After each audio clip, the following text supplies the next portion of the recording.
गेल्या काही महिन्यांपासून आपण अनेक राज्यातील महापूर तसेच पूरजन्य परिस्थितीचे अनेक भयानक व्हिडिओ व्हायरल झालेले। कुठे सामान्य लोकांचे हाल झाले तर कुठे अनेकांचं घर जमिनीवर आलं। सध्या सोशल मीडियावर एक व्हिडिओ व्हायरल झालेला आहे ज्यात चक्क एक डोंगर कोसळलाय। चॅनलला सबस्क्राइब केलं नसेल तर जरूर सबस्क्राइब करा।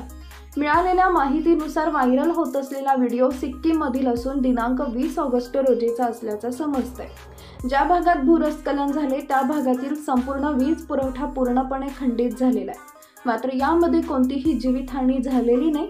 व्हायरल व्हिडिओ तुम्ही पाहू शकता एक परिसर आहे। या भागात एक उंच डोंगर आहे ज्यात अचानक डोंगराचे भूस्खलन होते, मात्र कोणीही जखमी झालेलं नाही। व्हायरल होत असलेला video social media platform X वरील @SR खंडेलवाल या अकाउंटवरून शेअर करण्यात आलेला आहे। व्हिडिओ व्हायरल झाल्यानंतर अत्यंत कमी वेळात व्हिडिओला लाखोंच्या घरात व्ह्यूज मिळाल्यात, तर व्हिडिओ मोठ्या प्रमाणात शेअर करण्यात येत आहे।